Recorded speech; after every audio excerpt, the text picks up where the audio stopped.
que vous allez bien. Je suis heureuse de vous retrouver aujourd'hui dans une nouvelle vidéo qui va me permettre de faire le point avec vous sur toutes mes lectures de février. En février, j'ai lu 8 romans, c'est vraiment pas mal pour un tout petit mois, je trouve. Je commence assez bas, je commence par un 2 sur 5 et je commence surtout par un livre dont je vais pas vous parler longtemps dans cette vidéo, étant donné que mon avis vous pouvez déjà le retrouver dans mon vlog du mois de février. Donc il s'agit de Ugly Love, écrit par Colleen Hoover. 2 sur 5 pour cette relecture, puisqu'il ne s'agit pas d'une totale découverte. Ce roman, je l'ai lu il y a bien 5-6 ans en arrière. Et depuis l'année dernière, je relis tous mes Colleen Hoover et je savais d'avance que ça allait pas trop le faire, mais voilà, j'ai voulu le relire quand même, donc sans grande surprise.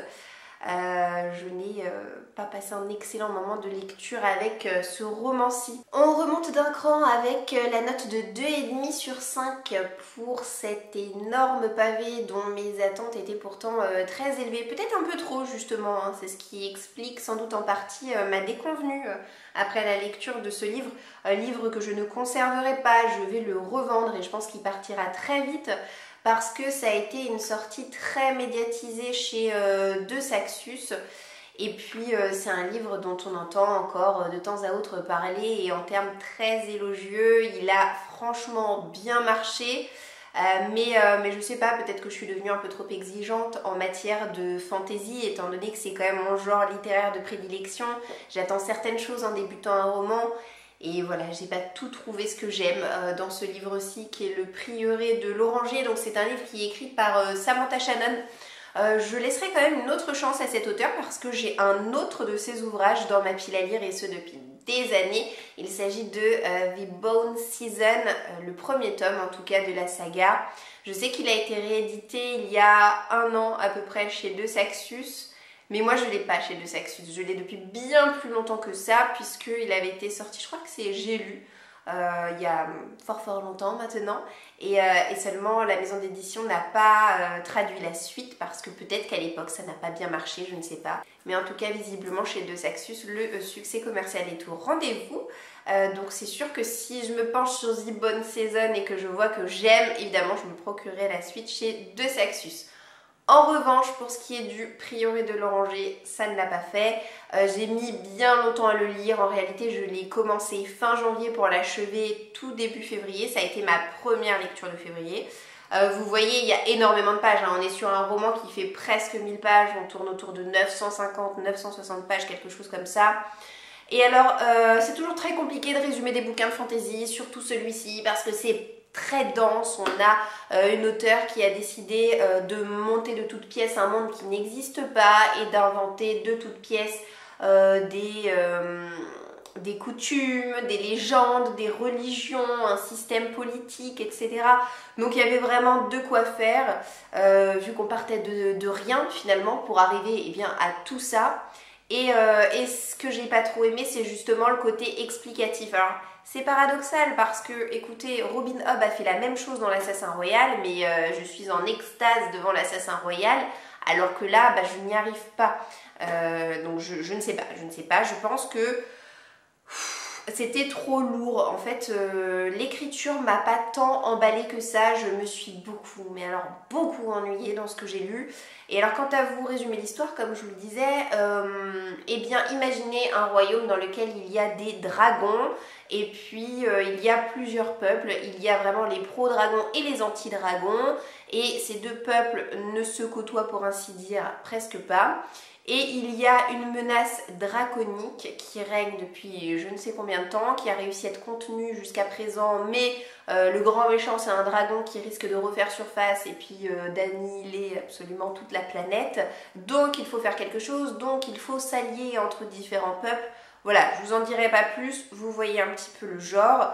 Parmi les points positifs quand même, je dirais que ce que j'ai apprécié, c'est que l'auteur a des partis pris assez intéressants. On a des idées qui sont assez progressistes, avec la notion de rénome. C'est la première fois que j'entends parler de ce terme. On n'a pas de royaume, mais on a bien un rénome, avec l'un des personnages principaux qui est Sabran IX, je crois, donc qui est la reine. Et sur ses frêles épaules reposent beaucoup de choses. Et on a de manière générale des personnages féminins qui sont extrêmement mis en avant, qui ont un rôle plus important et plus glorieux que les rôles masculins. Donc voilà, j'ai bien aimé toutes ces idées-là, je trouvais que c'était assez novateur, assez dans l'air du temps, donc ça m'a plu. Les dragons, c'est plutôt chouette d'en croiser dans mes lectures parce que ça court pas forcément les rues dans les romans de fantasy. Ils sont vraiment extrêmement bien décrits et très imposants et très majestueux et très charismatiques. Ce sont des personnages à part entière pour certains d'entre eux et c'est quelque chose qui m'a vraiment favorablement plu. Et maintenant, parmi les points négatifs, comme j'ai pu vous le suggérer, cette lecture m'a semblé extrêmement laborieuse. Les personnages étaient très énervants, il y avait des longueurs, il y avait plein de mots inventés et du coup, ça rendait le tout vraiment peu digeste. Et voilà, il y avait beaucoup de légendes, de raconter qui cassaient le rythme de l'histoire. Et paradoxalement, la résolution de l'intrigue a été mais vraiment trop rapide. C'est-à-dire qu'on nous parle du grand méchant dès les premières pages. Et puis voilà, en l'espace de 5 pages, ça y est, c'est fini à la fin. La menace est éradiquée. Ils vécurent heureux et eurent beaucoup d'enfants. Ou pas d'ailleurs, ou pas. Mais il n'empêche que la résolution a été vraiment trop facile. Et même si ce livre était rempli de bonnes idées, j'ai trouvé que le livre restait un petit peu trop classique dans sa réalisation. Voilà, donc finalement pour pas mal de petites raisons comme ça, j'ai été assez chagrinée par cette lecture, j'en attendais tellement et non, avec moi voilà, ça l'a que très moyennement fait. Plein de belles idées, mais peu ou mal exploitées et je suis restée beaucoup trop en retraite de l'histoire, je n'ai ressenti absolument aucune émotion à la lecture de ce livre, donc c'est un 2,5 sur 5. Alors je passe maintenant à la note de 3 sur 5, il y a plusieurs livres qui ont des 3 sur 5 comme ça au cours de ce mois de février et je passe aussi à une relique de ma pile à lire parce que maintenant quand je vous prépare les petites piles à lire de saison, mes petites piles à lire trimestrielles, ce que j'essaie de faire c'est d'inclure 1 à 3 livres maximum que je considère comme étant des reliques de ma pile à lire parce que je me dis vraiment ceux-là, si je me donne pas un bon coup de pied aux fesses, et dans 10 ans ils seront encore là et c'est juste pas possible. Alors je sais qu'il y en a certaines d'entre vous qui n'ont pas de scrupules à se débarrasser de ce type d'ouvrage. Moi j'ai un peu de mal, j'avoue, hein. J'ai de plus en plus de facilité quand j'aime pas trop mes lectures à les revendre. Chose qui, il y a quelques années encore, m'était extrêmement difficile. Donc j'imagine que j'avance vraiment step by step, petit à petit. Mais là, j'en suis pas encore arrivée à ce stade-là. Et mes reliques, je les lis, voilà, je les lis progressivement. Ça prend beaucoup de temps, mais j'y arrive. Et c'est comme ça que je me suis retrouvée à lire Inhuman de Kate Falls. Je me rappelle plus très bien en quelle année je me le suis procuré, mais ce que je peux vous dire, c'est qu'il date de 2015. Et ce qui m'a vraiment freinée dans le fait de sortir physiquement ce livre de ma pile à lire, c'est qu'il n'y a pas eu de suite d'écrit, même pas en anglais. On en est resté là, alors que clairement la fin appelle une suite. Donc j'imagine que le succès n'a pas été au rendez-vous. Et c'est dommage parce que franchement, c'est un livre dont j'y suis allée précautionneusement au début parce que je me suis dit « Oh, j'ai peur qu'il me déplaise ». Et en réalité, ça s'est avéré être plutôt une bonne surprise. C'est une histoire de virus et moi j'aime beaucoup ce postulat-là de départ. Et c'est pas n'importe quel virus puisque c'est un virus qui transforme en animal les personnes qui sont infectées. C'est pourquoi il y a une barrière physique qui sépare une ville où il y a des personnes qui sont saines des personnes qui sont infectées de l'autre côté de la barrière, donc qui mènent sur les terres sauvages, donc ça va être les forêts ou des villes à l'abandon, etc. Et c'est super intéressant, franchement j'ai vraiment beaucoup aimé. Les personnes qui se transforment en animaux, ça se fait selon des stades différents, c'est très progressif, on perd peu à peu son humanité tout en se couvrant de poils, de plumes, etc. Donc à un moment donné on est moitié homme, moitié bête. Et on a donc notre héroïne qui s'appelle Lane et qui va devoir passer de l'autre côté de ce mur dans les terres sauvages dans le but de retrouver son père puisque son père n'est pas l'homme qu'elle croyait au préalable, ce n'est pas un simple marchand d'art, mais c'est quelqu'un qui se mêle très régulièrement à cette population de manimaux comme on les appelle. pour échanger des objets, des soins, des services, etc. Puisque selon son père, voilà, ce ne sont pas tous des méchants. Donc voilà, il y a plein de bonnes idées. J'ai trouvé que le rythme était très soutenu, il y avait beaucoup de révélations, beaucoup de rebondissements que je n'imaginais pas. Ça partait vraiment d'une première vingtaine, trentaine de pages très classiques où j'ai eu vraiment peur à quelque chose d'assez inédit, d'assez déroutant et pour l'époque, pour 2015, assez novateur aussi. Donc vraiment plein de bonnes idées. Mais voilà, j'ai pas mis plus que 3 sur 5 parce que même si j'ai aimé le grand méchant de l'histoire qui fait vraiment hyper froid dans le dos, il faut dire ce qu'il y est, et ben les autres personnages, voilà, ils m'ont pas énormément marqué. Il y a un triangle amoureux, c'est pas quelque chose qui est rédhibitoire lorsque je lis un livre, mais celui-ci a été fait de telle sorte que les atermoiements de l'héroïne m'ont passablement agacée. Clairement, s'il y avait une suite de parus, et ben j'aurais acheté la suite parce que j'aurais voulu savoir la suite de cette histoire. Là, en l'état actuel des choses, ce livre, je vais pas le garder. Qu'est-ce que vous voulez que j'en fasse? Il n'y a même pas de suite, il n'y a même pas de fin. Je sais même pas si je réussirai à le vendre. Au pire des cas, il atterrira en boîte à livres. Mais je suis quand même contente de lui avoir donné une chance parce que le fait est qu'il a été vraiment meilleur que ce que j'aurais pu imaginer. Également un 3 sur 5 pour Les Monstres de Brookhaven qui m'a gentiment été envoyé par les éditions Lumen. Donc ce livre c'est écrit par Padraig Kenny. C'est le deuxième livre de l'auteur à être paru en France, mais je crois que c'est son troisième. Il y en a un qui s'appelle Pog, il me semble, et qui n'a pas été traduit. Moi de cet auteur, je vous l'avais dit lors de mon book haul, mais j'ai eu l'occasion de lire Les Orphelins de Métal, qui était prometteur, plein de belles idées, mais qui restait un petit peu trop en surface, un petit peu trop gentillet. Et malheureusement, je me retrouve à faire un petit peu le même type de critique pour ce livre-ci, qui là encore était plein de bonnes idées. D'ailleurs, si vous demandez à partir de quel âge c'est, moi je dirais pas avant 11 ans quand même, hein, parce qu'il y a des monstres dans cette histoire et des monstres qui sont passablement effrayants. Donc âme sensible s'abstenir, évidemment, en tant qu'adulte, aucun problème. Mais pour les plus jeunes lecteurs, 10 ans pour moi c'est vraiment le minimum. Alors, de quoi parle cette histoire? Eh bien, Les Monstres de Brookhaven, ça nous brosse le tableau d'un grand manoir qui est protégé par un sort. Mais malheureusement, un jour, il va y avoir une brèche qui va se créer dans le sort de protection du manoir et des orphelins, un frère et une sœur, vont s'y engouffrer et vont découvrir un petit peu le mystère qui entoure ce manoir, puisque ce manoir est habité par des créatures assez étonnantes qui ont une forme humaine mais qui ont certaines capacités et qui possèdent certains changements physiques assez impressionnants pour certains d'entre eux et qui cachent beaucoup de secrets, qui ne se nourrissent pas comme les autres. Bref, c'est une population assez saugrenue, assez atypique qui réside dans ce manoir et c'est ce qui fait aussi tout le charme de ce roman, ne nous voilons pas la face.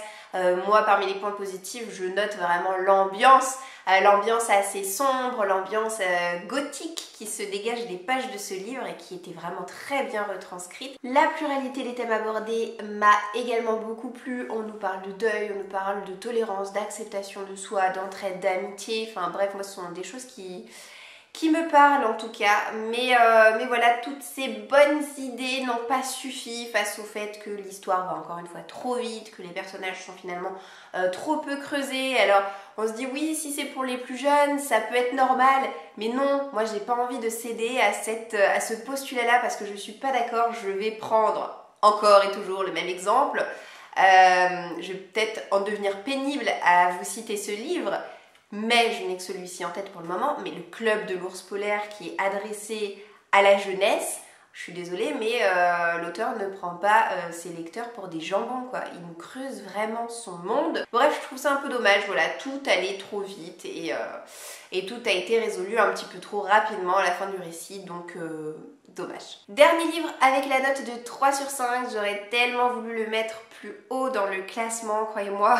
Je vous le montre pas de gaieté de cœur à cette place-là, mais il s'agit du tome 4 de l'Assassin Royal de Robin Hobb. J'aime toujours autant cette saga, mais force est de constater que Eh bien, le début de ce deuxième cycle est en deçà de ce que j'ai pu lire jusqu'à présent. Je ne vous donnerai pas un avis détaillé dans cette vidéo parce que là encore, je vous ai dit très en détail tout ce que je pensais de ce livre dans mon vlog du mois de février. Donc si mon avis vous intéresse, je vous renvoie à cette autre vidéo. Et je vais passer tout de suite à la note de 3,5 sur 5 avec le tome 8 de La Communauté du Sud de Charlène Harris. J'avance petit à petit, l'oiseau fait son nid, puisque j'en suis déjà au tome 8 de cette relecture de la saga qui comporte pour rappel 13 tomes. Et j'en lis un par trimestre. Ce que j'aime dans ce livre, en particulier dans ce tome précis, c'est l'introduction de plein de nouveaux personnages. Je pense à Hunter, qui est un petit bonhomme, un petit garçon, qu'on verra davantage dans les tomes suivants, mais qui fait partie de la famille de Suki.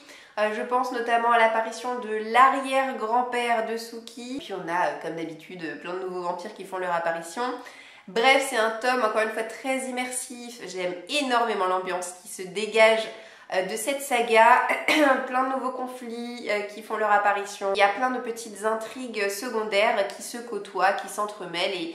Et je trouve que c'est très satisfaisant. J'aime énormément cette construction narrative dans les romans d'urban fantasy, construction qu'on retrouve de manière omniprésente dans les livres d'Arinda Jones avec Charlie Davidson. Mais pourquoi est-ce que j'ai mis 3,5 et pourquoi est-ce que j'ai pas mis plus, au contraire d'autres volumes que j'ai trouvé meilleurs? Parce qu'il est peut-être un petit peu moins palpitant que d'autres volumes de la saga, il y a peut-être un petit peu moins de drama, voilà. Il me reste 2 livres à vous montrer.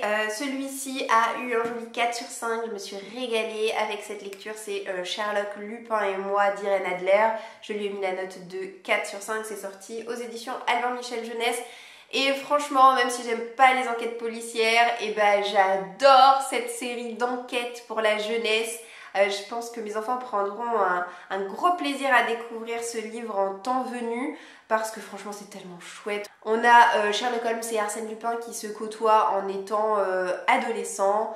Ils rencontrent à Saint-Malo dans le premier tome Irène Adler et ils vont former un trio de choc, trio qui va se jeter à corps perdu sur chaque énigme qui va passer à portée de main. Et là dans ce tome 3, donc on est toujours à Londres comme dans le tome 2. Et là en fait dans ce tome 3, il y a Sherlock qui va trouver en regardant le journal un problème d'échec qui va révéler en fait des coordonnées géographiques. Et quand les 3 compères vont se rendre sur place, ils vont se rendre compte que ces coordonnées géographiques amènent à un cadavre. Donc il y a toute une intrigue à partir de ça. Et c'était franchement palpitant. Et alors ce que je note avec les livres de cette saga, c'est que plus on avance, plus les personnages grandissent, mûrissent, et c'est vraiment très bien retranscrit par l'auteur. On a des livres qui sont de plus en plus sombres, je pense notamment aux dernières pages de ce livre. J'aurais jamais imaginé ça en lisant le premier tome, parce que vraiment ça commence à devenir de plus en plus périlleux pour nos héros qui se mettent dans des situations mais de plus en plus dangereuses où ils risquent réellement leur vie. Et c'est passionnant, c'est vraiment passionnant, c'est palpitant. Moi j'adore ces 3 jeunes. Je trouve que voilà, ce sont des personnages, je parle d'Arsène Lupin et de Sherlock Holmes, que je connais finalement très mal, ne m'intéressant pas du tout au registre policier. Alors évidemment ce sont des personnages emblématiques qui ont marqué la littérature, donc si vous voulez je les connais mais plutôt de renommée. Je connais pas leur vie dans le détail.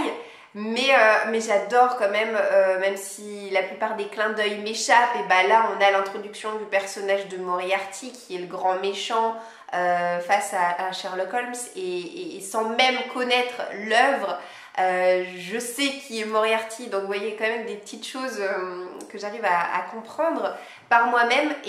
Mais franchement je prends ce livre pour ce qu'il est, il est formidable.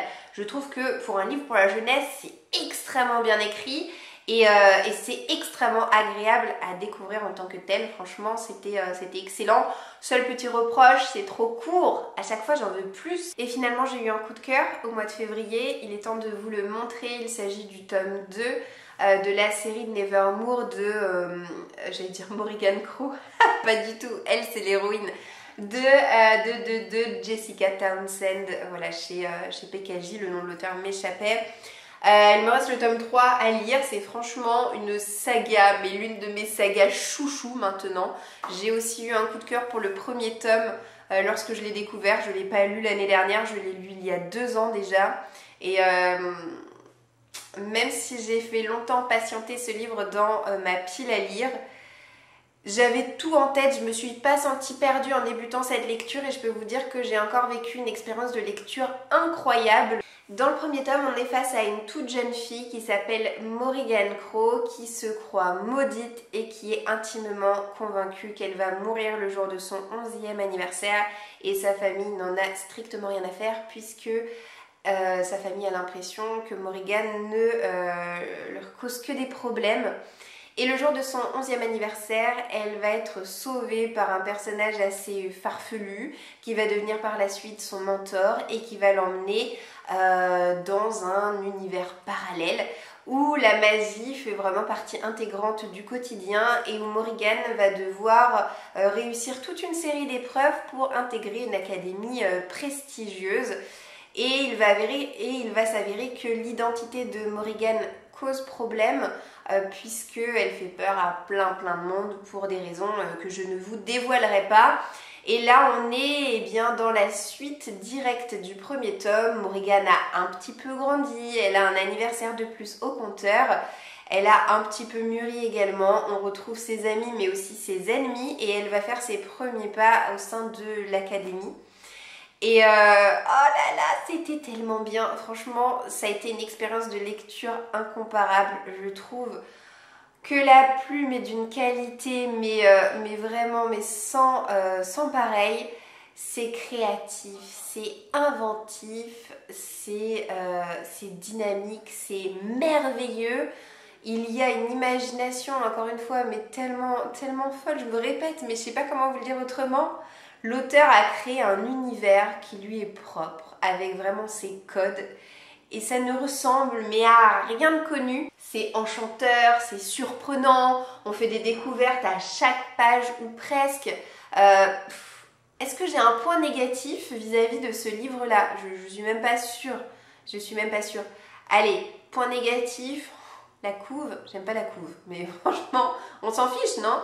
Et autre point négatif, allez, peut-être que j'aurais aimé davantage de passages dans l'histoire avec Morrigan et son quotidien au sein de sa nouvelle école, avec les cours, etc. Incroyable, c'est incroyable. Je recommande ce livre à tous les lecteurs qui sont amateurs de fantastique, amateurs de littérature jeunesse.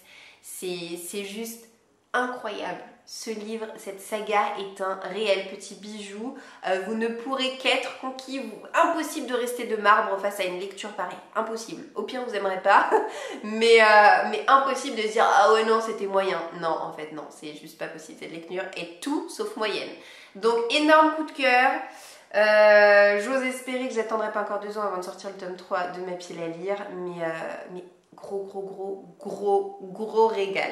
Et voilà, ça y est, cette vidéo est terminée. J'ai fini de vous présenter toutes les lectures que j'ai pu effectuer au mois de février. Je suis tellement contente d'avoir eu un rythme aussi bon, je pensais pas. Mais très contente de moi. Et je pense que le fait de relire des livres y est quand même pour beaucoup parce que j'ai certainement besoin d'un peu moins de concentration que si c'était des totales découvertes à chaque fois. Voilà, donc écoutez, c'est parti de mon côté pour de nouvelles lectures au mois de mars. Je vous retrouve dans 1 mois avec une vidéo du même acabit pour vous présenter mes lectures que j'aurais pu effectuer entre temps. D'ici là, je compte sur vous pour me laisser un petit commentaire pour me dire si vous avez aimé cette vidéo, si vous avez lu certains des livres que je vous ai présentés et toujours pour m'indiquer ce que vous en avez pensé. Voilà, je vous souhaite d'ores et déjà de passer une très belle journée et je vous dis à bientôt dans une prochaine vidéo. Ciao, ciao!